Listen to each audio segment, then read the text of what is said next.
It all starts by selecting a company for your CIM assignments, maybe your certificate, diploma, or the postgraduate. You will be looking to solve business problems, marketing problems, explore opportunities for this company that you select. So let's go through a ultimate guide on how this could be done. So you are going to enjoy all your work, plus it will result in you getting a good pass rate.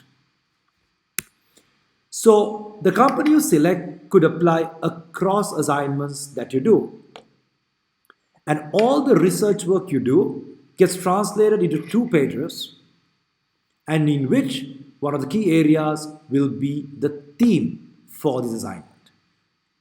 This video will not address the theme, which will be addressed separately, but everything else on how to get your two-page company background right. So how do you select the right company? Here are some options. It could be the company you work for. So all the assignment work you do will help you even getting a promotion, progressing your career. It could be a company that is of interest to you. Maybe you love Tesla. Maybe you are a big fan of Lego. Maybe you like a local company. Maybe it's SoftLogic. Maybe it's Kiehl's, Cargill's. Or it might be a small restaurant chain. So pick a company that you might someday want to work, and this might be the way you do your preparation. Thirdly, it could be an industry that you're fascinated about.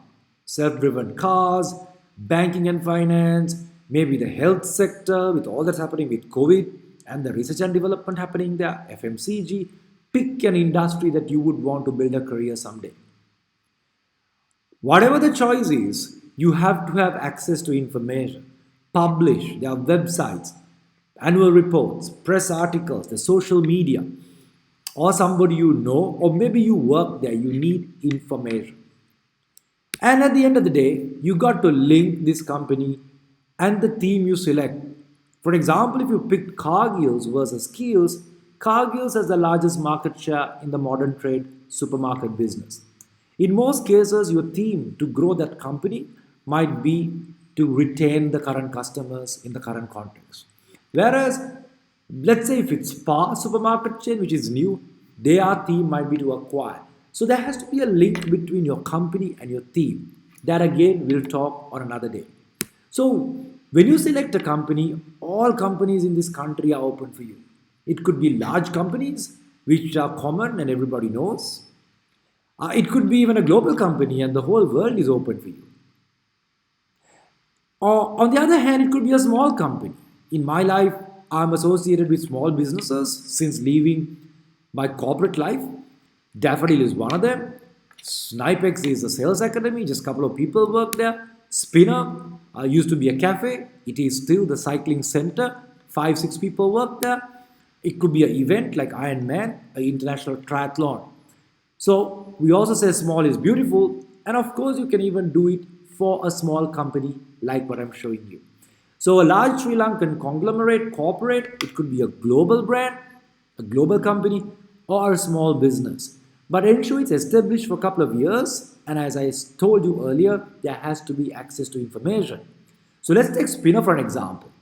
Very interesting company that I'm involved in, founded that in 2014.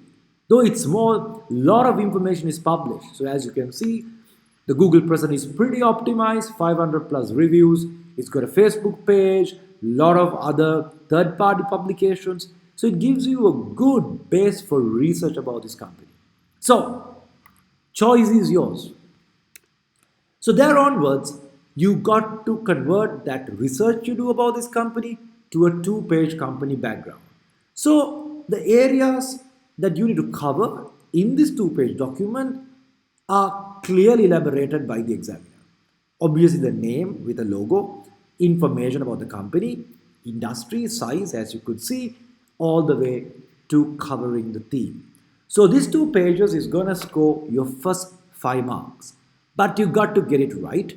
And it's also important to do it with a lot of passion as a work of art, that you are really happy to see your work. So the examiner looks at it and feels the same.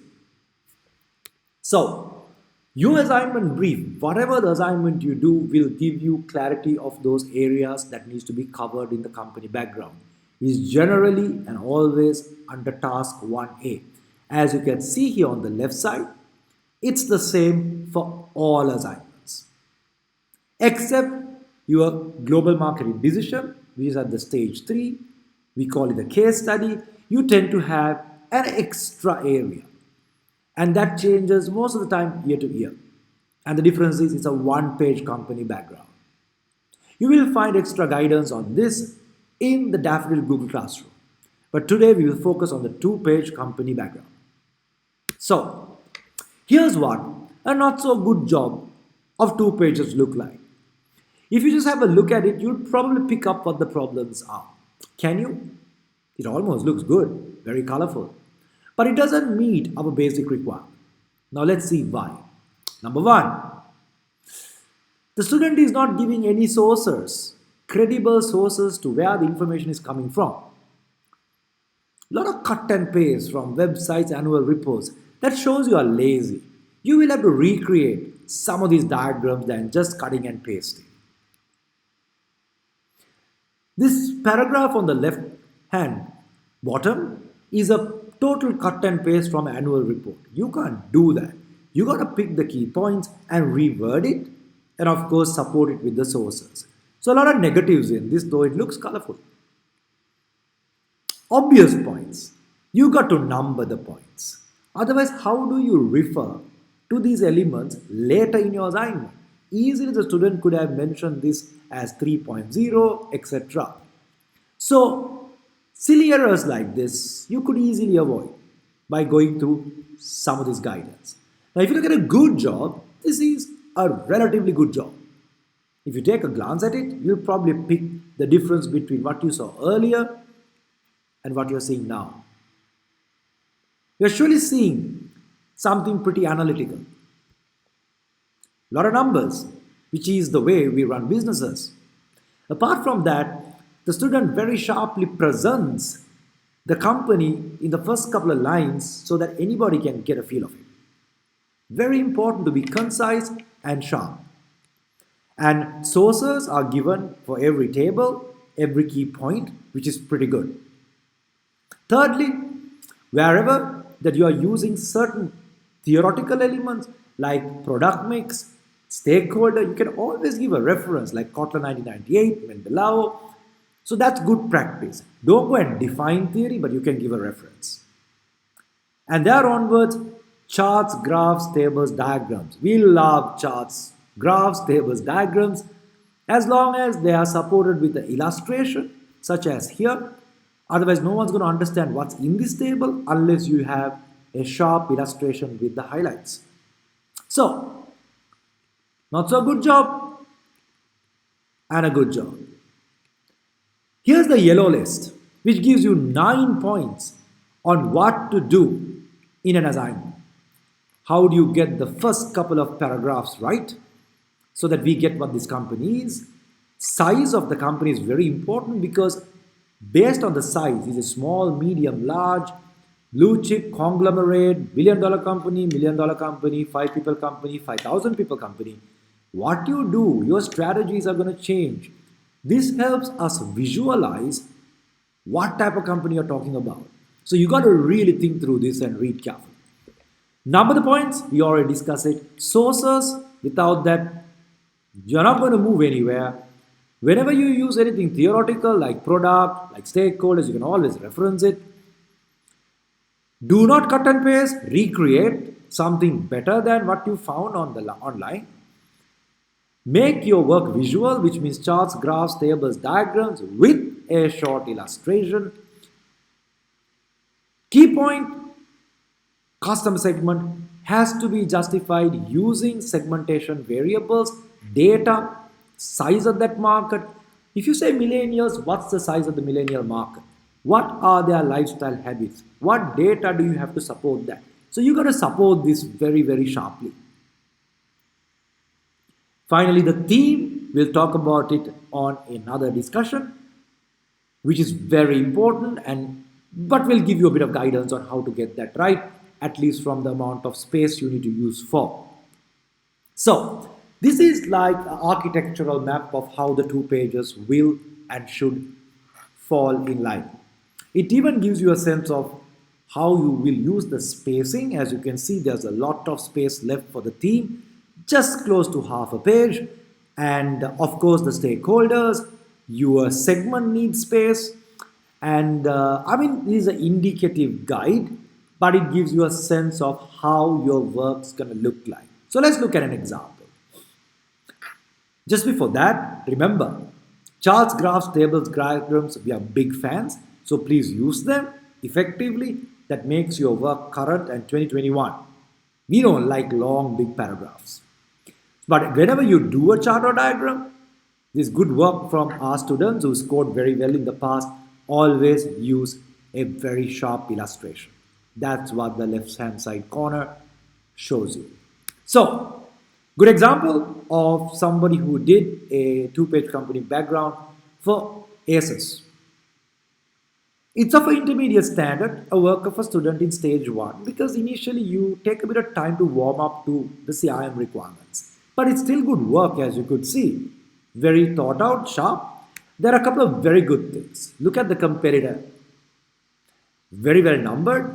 Charts have been used, illustrations and sources. So that's the type of blocks that you need to be inputting into your two pages. Here's another example. A local Kansai Paint, a paint company. Again of intermediate standard. I mean, good presentation. Good presentation. This actually scored well. But if you really look at it, easily the student could have improved this work by adding sources. You will see paragraphs about the company with no sources from a website, social media, press. These are easy things that could be improved. So take the learning. Once again, you got to keep an eye on the yellow list. The 9 points should be like your guide. So let's look at some of the 5-star work of advanced level students. Now this is the ultimate type of examples. Absolutely analytical, numbered, graphs and charts are used, sources, pretty detailed. Of course, this is a stage 3 postgrad student's work, but the company background information required is the same across. You don't have to be certificate or diploma to do a quality job. So take the learnings from it. The yellow list 9 points are beautifully demonstrated in this case. Here's another brilliant piece of work by a student who scored a very good mark, and that's done for the Ceylon Tobacco. Clean, beautifully done. While this is a lot of detail, very analytical, a lot of data points, this was a very selective, cleaned up, thought out presentation. I don't have to explain to you why we've scored at Daffodil this as a 5-star benchmark. This is like consultancy level work. When CIM examiners see this type of work, it's a pleasure. And you look forward to go through the rest of your assignment. So there you go. That's a bit of a guide for you to get your company background started well in an effective manner that you yourself will be proud of the work you do. While those guides were there, we at Daffodil will never guide you to do exactly what the others have done. So please do your own thing. Be guided by this video. Number one, be analytical. You are a marketer, you're a business graduate. Be creative, and of course, be original. So, hope this helped you to get yourself started, select a company, be passionate about it, and do a great piece of work. Here are a couple of questions that are generally asked, and you could read this yourself. Can I use the company background for multiple assignments? Can I use my old company background from stage 1? Answer is no. Please update and improve it, etc. So the Daffodil team will always be there to help you whenever you have a question, but please use the guide so you yourself could do a quality world-class job. So on that note, all the best. Let's start your CIM assignment journey.